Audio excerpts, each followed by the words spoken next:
अस्सलाम वालेकुम students. Exercise 11.1 की आज हम एग्जांपल सॉल्व करेंगे। एग्जांपल पेज 317 पे ये कह रहा है, solve the right triangle ABC with beta is equal to 90 degree, A is equal to 8.6 centimetre and B is equal to 11.4 centimetre. अच्छा, ये जो लफ्ज़ लिखा है हमारे पास सॉल्व, सबसे पहले इसे थोड़ा सा देख लेते हैं कि इससे क्या मुराद है। सॉल्व से मुराद है to find all angles and all sides, यानी जितने भी हमारे पास एंगल्स हैं और जितनी भी हमारे पास साइड्स हैं उनको हमें मालूम करना है। एंगल्स हमारे पास कितने हैं? एंगल्स भी हमारे पास 3 हैं और साइड्स हमारे पास कितनी है? साइड्स भी हमारे पास 3 है। तो सॉल्व से मुराद क्या है? 3 एंगल्स एंड 3 साइड्स। ये जो 6 क्वांटिटीज़ हैं कुल मिला के, इसे अगर हम फाइंड कर लेंगे तो इससे मुराद ये होगी कि हमने ट्राइंगल को सॉल्व कर लिया। तो अभी जो ट्राइंगल है सॉल्व करने की कोशिश करते हैं। ये राइट एंगल ट्राइंगल है क्योंकि जो एंगल बीटा है हमारे पास वो 90 डिग्री है। तो इसे मैं कह देता हूँ, वर्टिसेस को नाम दे देते हैं। इसे हम कह देते हैं ए, इसे हम कह देते हैं बी, इसे हम कह देते हैं सी। जो बी का एंगल होता है वो होता है बीटा, ए के अपोजिट साइड ए का जो एंगल होता है वो होता है अल्फा, सी का जो एंगल होता है वो होता है गैमा। ये हमें आइडिया है। अच्छा, ए की जो अपोजिट साइड होती है वो होती है स्मॉल ए, बी की जो अपोजिट साइड होती है वो होती है स्मॉल बी, और सी की जो अपोजिट साइड होती है वो होती है स्मॉल सी। ये भी हमें आइडिया है। तो बीटा हमारे पास 90 डिग्री है, तो मैं यहाँ लिख देता हूँ beta is equal to 90 degree. ठीक है। जो लेंथ ए है, लेंथ है मेरे पास कौन सी है? ये है लेंथ। लेंथ है मेरे पास कितनी है? 8.6 सेंटीमीटर। तो मैंने यहाँ मेंशन कर दिया 8.6 सेंटीमीटर। लेंथ बी जो है वो मेरे पास कितनी है? 11.4 सेंटीमीटर। मैं यहाँ लिख देता हूँ 11.4 सेंटीमीटर। तो ये जो इन्फॉर्मेशन थी ये मेरे पास नोन इन्फॉर्मेशन थी, मैंने मेंशन कर दी। अब जो इन्फॉर्मेशन रह गई है उसे ज़रा देख लेते हैं, वो क्या क्या जो रह गया है। मुझे एंगल अल्फा निकालना है, एंगल गैमा निकालना है, और लेंथ सी जो है ये निकालनी है। तो सबसे पहले मैं लेंथ सी निकालने की कोशिश करता हूँ। लेंथ सी कैसे निकलेगी मेरे पास? लेंथ सी अगर मैं निकालूँ,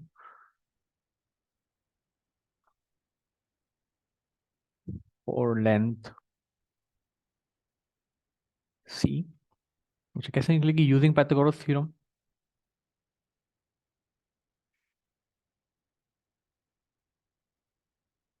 using Pythagoras theorem. Pythagoras theorem क्या कहता है हमारे पास?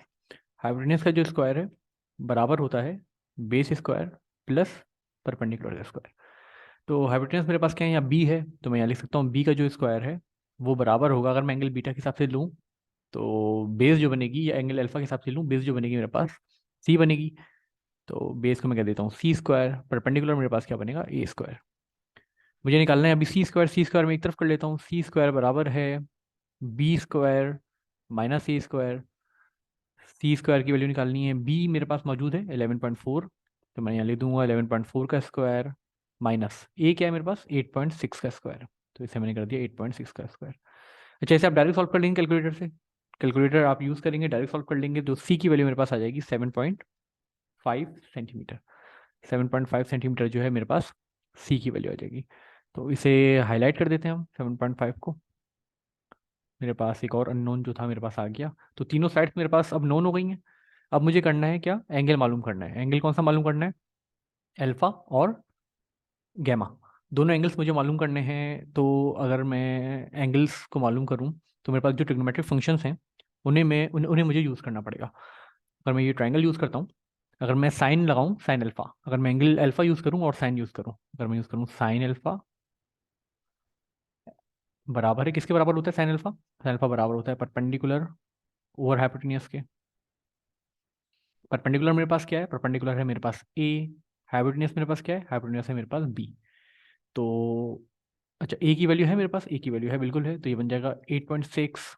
फिर वैल्यूज पुट कर रहा हूँ, बी की वैल्यू कितनी है? 11.4। तो ये मेरे पास बन जाएगा 11.4। तो साइन अल्फा मेरे पास कितना हो गया? साइन अल्फा मेरे पास हो गया 8.6 डिवाइडेड बाई 11.4। अच्छा, अगर मैं इसे फर्दर सॉल्व कर लूँ तो ये मेरे पास बन जाएगा साइन अल्फा बराबर है 0.754। इसे आप सिंपल कैलकुलेटर से यूज़ कर लेंगे, 0.754। ये मेरे पास साइन अल्फा की वैल्यू आई है, लेकिन मुझे किस चीज़ की वैल्यू चाहिए? मुझे चाहिए सिर्फ अल्फा की वैल्यू। मुझे चाहिए सिर्फ अल्फा की वैल्यू। इसे हम थोड़ा सा स्पेस ऐड कर लेते हैं अपने पास। मुझे चाहिए सिर्फ अल्फा की वैल्यू। तो अगर मैं अल्फा यहीं रखूँ अल्फा यहीं रखूँ तो साइन उस तरफ जाके क्या हो जाएगा, साइन इनवर्स 0.754। अब साइन इनवर्स आप कैलकुलेटर से निकाल सकते हैं। साइन इनवर्स मेरे पास कितना आएगा, साइन इनवर्स मेरे पास आएगा 48.9 डिग्री, 48.9 डिग्री, जिसे आप राउंड ऑफ करके कर देंगे 49 डिग्री। ठीक है, तो मेरे पास एंगल बीटा मौजूद था, इसे मैं हाईलाइट कर देता हूँ। पहले मेरे पास एंगल बीटा मौजूद था, एंगल अल्फा मैंने निकाल लिया है, एंगल अल्फा मैंने निकाल लिया है। अब मेरे पास क्या रह गया, एंगल गैमा। अब एंगल गैमा के लिए दो ऑप्शन है, या तो आप कोई फंक्शन यूज कर लें, या आप सिंपल जो ट्रिग्नोमेट्रिक एक आइडेंटिटी होती है कि summation of all the angles हमेशा बराबर होते हैं 180 डिग्री के।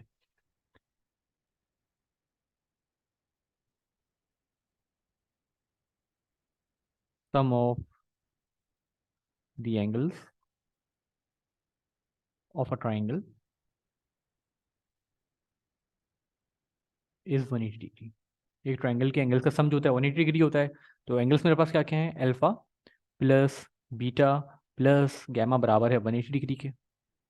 अल्फा मैंने निकाल लिया है अभी, अल्फा है मेरे पास 49 डिग्री, बीटा मेरे पास गिवन था 90 degree, plus gamma is equal to 180 degree. तो सिर्फ गैमा अननोन है मेरे पास, गैमा बराबर हो जाएगा किसके, 180 degree minus 49 degree minus 90 degree. इसे आप सिंपल कैलकुलेट कर लेंगे तो जो आपके पास एंगल आएगा गैमा का वो आएगा 41 डिग्री। तो हमने इसमें क्या किया, तीनों एंगल्स मालूम कर लिए और तीनों साइड्स मालूम कर ली, अल्फा बीटा गैमा मालूम कर लिया, और हमने जो ए बी सी साइड्स थी वो भी पूरी मालूम कर ली। ठीक है, तो इसमें कोई कन्फ्यूजन नहीं है। जो हमें दिया गया था, जो दो लेंथ्स दी थी और एक एंगल दिया था, सबसे पहले हमने पाइथागोरस थ्योरम लगा के जो तीसरी लेंथ थी वो भी मालूम की, फिर साइन का फंक्शन लगाया अल्फा पे, तो परपेंडिकुलर ओवर हाइपोटेन्यूज से मैंने जो हमारे पास अल्फा एंगल था वो मालूम कर लिया।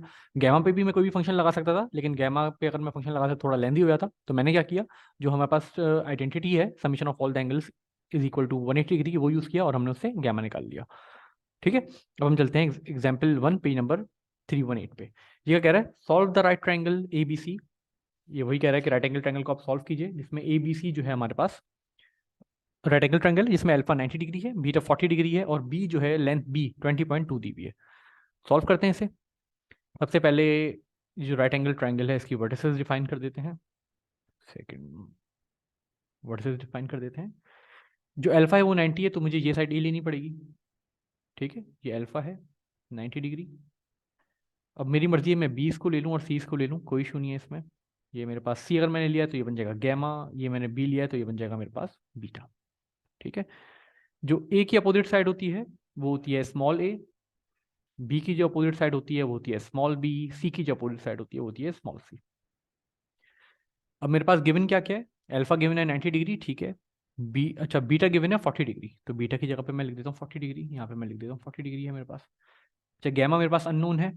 उसके अलावा मेरे पास क्या इन्फॉर्मेशन है, बी की वैल्यू भी दी हुई है। जो साइड बी है वो है 20.2 सेंटीमीटर, साइड बी जो है वो है मेरे पास 20.2 सेंटीमीटर। ठीक है, अब अननोन मेरे पास क्या क्या है उन्हें ज़रा देख लेते हैं, अननोन क्या क्या है। जो साइड ए है वो अननोन है, जो एंगल गैमा है वो अननोन है, और जो साइड सी है वो अननोन है। तो ये मेरे पास अननोन चीज़ें थी वो मैंने एक तरफ कर ली, नोन चीज़ें एक तरफ कर ली। अब मैं आता हूँ अननोन्स की तरफ। अच्छा, आप देख रहे होंगे कि मेरे पास एंगल अल्फा है गिवन है, एंगल अल्फा कितना गिवन है 90 डिग्री। एंगल बीटा मेरे पास गिवन है कितना 40 degree. By the summation of all the angles in right angle triangle is equal to 180 degree, यानी मेरे पास alpha plus beta plus gamma is equal to 180 degree होगा। तो यहाँ से मैं गैमा निकाल सकता हूँ, अल्फा मेरे पास है 90 डिग्री, बीटा मेरे पास है 40 डिग्री, और गैमा की वैल्यू मुझे निकालनी है। तो ये हो जाएगा gamma is equal to 180 degree minus 90 degree minus 40 degree. तो गैमा मेरे पास क्या आ जाएगा यहाँ से, गैमा की वैल्यू मेरे पास आ जाएगी 50 डिग्री। तो एक जो अननोन एंगल था वो तो मैंने निकाल लिया है, इसे मैं हाईलाइट कर देता हूँ, अननोन एंगल मैंने निकाल लिया है। अब मेरे पास क्या क्या चीज़ें रह गई, एंगल भी मेरे पास आ गया। अब मुझे साइड ए निकालनी है और मुझे साइड सी निकालनी है, साइड ए और साइड सी। अच्छा, इसी तरह साइड ए जो है, अगर मैं अल्फा गैमा ले लूँ, अब गैमा के रेफरेंस से एंगल लूँ, तो साइड ए जो है गैमा के रेफरेंस से अगर मैं लूँ तो साइड ए जो है वो बनती है क्या, वो बनती है मेरे पास हाइपोटेन्यूज, और जो साइड सी है वो बनती है मेरे पास परपेंडिकुलर। साइड ए जो है वो बनती है मेरे पास हाइपोटेनस, और साइड सी जो है वो मेरे पास बनती है परपेंडिकुलर। और अगर मैं टेन बीटा एंगल बीटा के हिसाब से लूँ तो मेरे पास परपेंडिकुलर बनेगा ये वैल्यू, और जो बेस है वो अननोन बनेगी। तो मैं 10 लगा रहा हूँ 40 डिग्री पे, बीटा पे मैं एंगल बीटा ले रहा हूँ, तो 10 फंक्शन लगा रहा हूँ मैं, तो 10 बीटा। हमारे पास बहुत सारे इसमें ऑप्शंस हैं, आप जिस तरीके से सॉल्व करना चाहें ये आराम से हो जाएगा। 10 बीटा बराबर है परपेंडिकुलर ओवर हाइपोटेन्यूज। 10 बीटा के लिए परपेंडिकुलर मेरे पास क्या है, साइड बी, और हाइपोटेन्यूज मेरे पास क्या है, अननोन, जो क्या है साइड सी। साइड बी की वैल्यू मुझे गिवन है, साइड बी की वैल्यू है मेरे पास क्या, 20.2 सेंटीमीटर। साइड बी की वैल्यू है मेरे पास 20.2 सेंटीमीटर, और साइड सी मेरे पास अननोन है, वही तो मुझे मालूम करना है। तो 10 बीटा की जगह मैं पुट कर सकता हूँ 1040 डिग्री। 1040 डिग्री बराबर है 20.2 डिवाइडेड बाय सी। तो यहाँ से अगर मैं सी अलग करूँ तो सी मेरे पास क्या बन जाएगा, सी मेरे पास बन जाएगा 20.2 डिवाइडेड बाय 1040 डिग्री। अच्छा, अब आपने क्या करना है, 1040 निकालना होगा, वो आप कैलकुलेटर से निकाल सकते हैं। 1040 डिग्री आपके पास होगा 0 या आप साइंटिफिक कैलकुलेटर से निकाल लेंगे 0.839।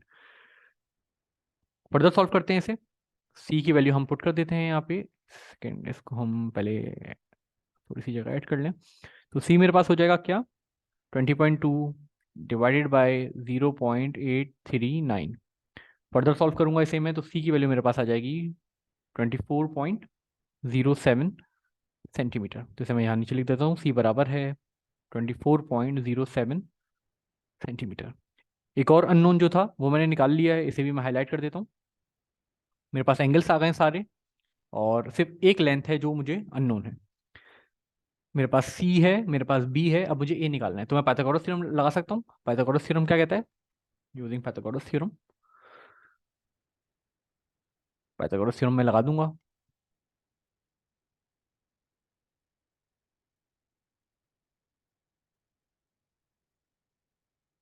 Using Pythagoras theorem, Pythagoras theorem हमारे पास क्या कहता है, हाइपोटेन्यूज का जो स्क्वायर है वो बराबर है बेस स्क्वायर प्लस परपेंडिकुलर का स्क्वायर। तो हाइपोटेन्यूज मेरे पास यहाँ पे क्या है, हाइपोटेन्यूज इस एंगल में, इस ट्राइंगल में हाइपोटेन्यूज मेरे पास क्या है, ए है। तो ए का स्क्वायर बराबर है बी स्क्वायर प्लस सी स्क्वायर। ए स्क्वायर बराबर है बी स्क्वायर प्लस सी स्क्वायर। बी मेरे पास क्या गिवन है, बी है मेरे पास 20.2, सी मैंने अभी निकाला है 24.07। दोनों का स्क्वायर करेंगे और फिर अंडर रूट ऐड करके अंडर रूट लेंगे, तो डायरेक्ट मैं आंसर लिख रहा हूँ, ए की वैल्यू जो मेरे पास आएगी 31.42 सेंटीमीटर। ये सिंपल कैलकुलेटर से आप कर सकते हैं। मेरा मकसद ये है कि आपको गाइड करना कि आपने ये चीज़ें निकालनी किस तरीके से। सॉल्यूशन तो आप कर ही लेंगे सिंपल कैलकुलेटर से। तो इसमें भी हमने क्या किया, जो हमारे पास अननोन एंगल्स थे, दो एंगल्स जो अननोन थे, सॉरी एक एंगल जो अननोन था गैमा, वो भी निकाल लिया, और जो हमारे पास दो साइड्स अननोन थी ए और सी, हमने वो भी निकाल ली। फर्दर आगे बढ़ते हैं, एग्जाम्पल नंबर 2, पेज नंबर 318 पे आते हैं। ये क्या कह रहा है हमें, कह रहा है find the height of an object if the angle of elevation of the sun is 19 degree and the length of the shadow of the object is 1.7 meter। ये कह रहा है कि the height of an object मालूम करनी है, जो भी ये एक सपोज ये एक ऑब्जेक्ट है, इसकी मुझे हाइट निकालनी है।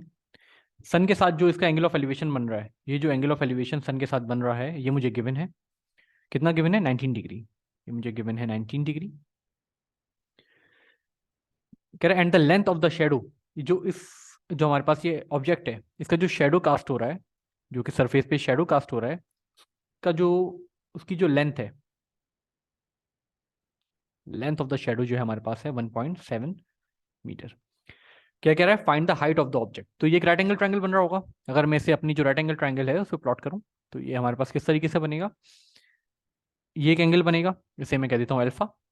अल्फा मेरे पास है एंगल ऑफ एलिवेशन जो कि है 19 डिग्री का। हाइट ऑफ एन ऑब्जेक्ट ये मुझे मालूम करनी है, हाइट ऑफ एन ऑब्जेक्ट मालूम करनी है, जो शेडो कास्ट हो रहा है इसका वो कितना है, 1.7, 1.7 मीटर। अच्छा, इसकी वर्टिसेस और एंगल्स को मैं नाम दे देता हूँ, जो कि मुझे लाजमी देना है हर उसमें। इसे मैं कह देता हूँ ए, इसे मैं कह देता हूँ बी, इसे मैं कह देता हूँ सी। तो ये अल्फा हो जाएगा, ये मेरे पास बीटा है और ये मेरे पास गैमा है। सी की अपोजिट साइड स्मॉल सी हो जाएगी, ठीक है। अच्छा, इसमें फिर मुझे मालूम क्या करना है, स्मॉल ए मालूम करना है। इसमें मुझे मालूम क्या करना है, स्मॉल ए मालूम करना है इस राइट एंगल ट्रायंगल के हिसाब से। तो मेरे पास एक एंगल गिवन है और मेरे पास बेस गिवन है, और मुझे मालूम क्या करना है, मुझे मालूम करना है परपेंडिकुलर। तो मुझे ऐसा ट्रिक फंक्शन लगाना है जिसमें बेस और परपेंडिकुलर जो है वो रिलेट करता हो। तो वो मेरे पास कौन सा ट्रिक फंक्शन है, वो मेरे पास है टेन का फंक्शन। तो टेन का फंक्शन अगर मैं लगा दूं तो टेन ऑफ अल्फा बराबर है परपेंडिकुलर और बेस, सॉरी। जो टेन का फंक्शन है वही हमें परपेंडिकुलर और बेस में रिलेट करता है। परपेंडिकुलर मेरे पास क्या है, वो अननोन है, उसे मैं कह देता हूँ ए। बेस मेरे पास क्या है, सी। इनकी वैल्यूज भी मैं पुट कर देता हूँ, ए ओवर 1.7। तो सिर्फ वैल्यूज पुट की है मैंने। अच्छा, टेन अल्फा की जगह टेन की वैल्यू भी पुट कर देता हूँ मैं। ये मैं कर देता हूँ 1019 डिग्री बराबर है ए ओवर 1.7। तो ए के इसके बराबर हो जाएगा 1.7 टाइम्स 10 ऑफ 19। मुझे 10 ऑफ 19 की वैल्यू भी मालूम करनी है, आप सिंपल कैलकुलेटर से मालूम कर सकते हैं। 1019 डिग्री मेरे पास क्या होता है, 0.344। ये आप सिंपल साइंटिफिक कैलकुलेटर से मालूम कर सकते हैं। अब हमें क्या करना है, इससे वैल्यूज पुट करनी है। 1.7 मल्टीप्लाई बाय 0.344। जो ए की वैल्यू मेरे पास आ जाएगी वो आ जाएगी 0.585 मीटर।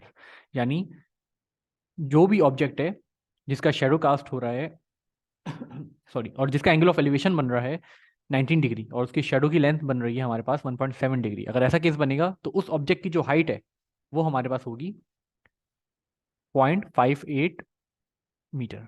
हम इसे वर्डिंग में भी लिख देते हैं, the height of an object is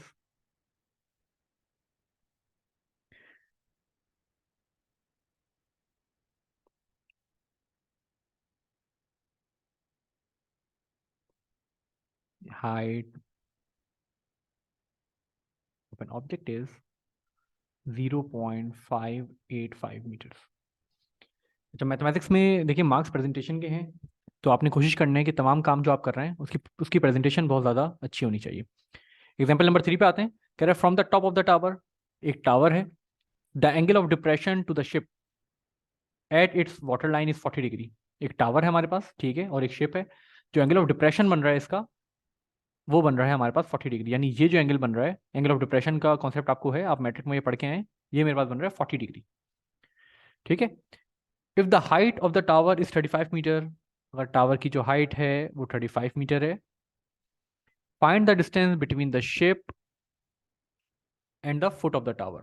find the distance between the ship and the foot of the tower. ये जो हमारे पास शिप है इसका और ये फुट ऑफ द टावर है इसका डिस्टेंस मालूम करना है, ठीक है। सवाल आपको समझ में आ गया होगा। अच्छा, बाज़ लोग एंगल 40 डिग्री ये ले लेते हैं, तो आप एंगल ऑफ एलिवेशन और एंगल ऑफ डिप्रेशन का कॉन्सेप्ट मैट्रिक क्लास में जो है वो दोबारा आप इसको रिवाइज कीजिए, तो आपको क्लियर हो जाएगा। जो एंगल ऑफ डिप्रेशन है वो आई साइड से लिया जाता है, आई साइड हमारे पास ये मेंशन है, तो हमेशा एंगल ऑफ डिप्रेशन होगा वो इसी एंगल से होगा, और एंगल ऑफ एलिवेशन इसी एंगल से होगा, और एंगल ऑफ डिप्रेशन भी हमारे पास इसी लाइन से होगा, ठीक है। तो ये जो एंगल 40 डिग्री बनेगा ये आई साइड से बनेगा।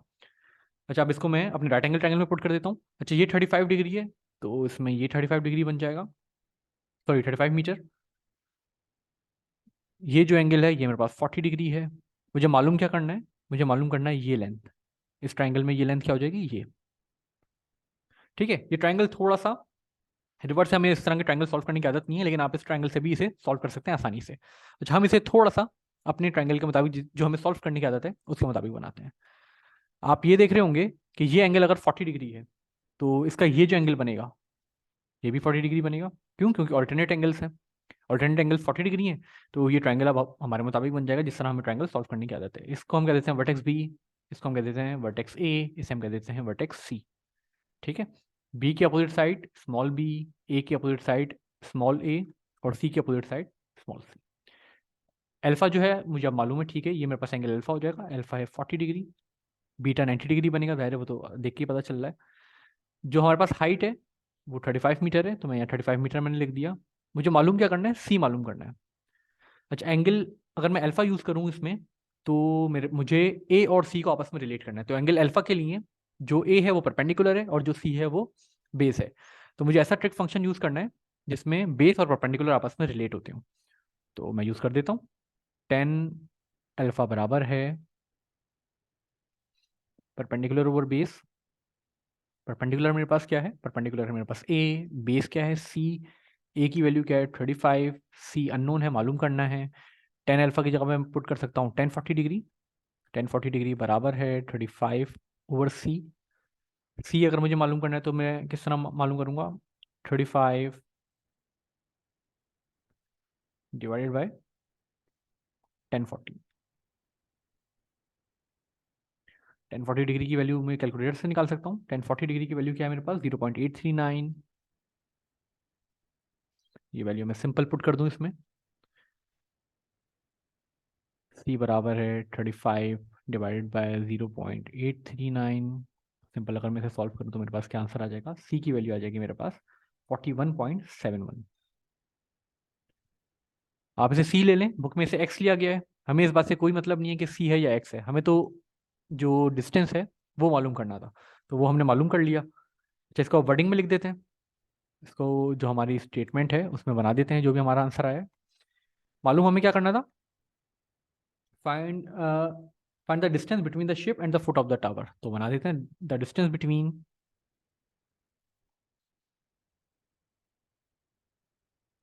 The distance between the foot of the tower and ship is 41.71 metres. ठीक है। आपने इस बात का ख्याल रखना है कि जो मैथ में प्रेजेंटेशन के नंबर हैं, बिल्कुल आपने प्रॉपर चीज़ों को प्रेजेंट करना है, इसी तरह एंगल्स अगर दिए गए हैं, और राइटिंग का खास ख्याल रखना है। ठीक है, उम्मीद है ये लेक्चर आपको समझ में आया होगा। इस लेक्चर में अगर कोई कन्फ्यूजन है तो आप कमेंट सेक्शन में कमेंट करें, मैं कोशिश करूंगा उसको रिप्लाई करूं। इंशाल्लाह अगले लेक्चर में मुलाकात होती है। अल्लाह हाफ़िज़।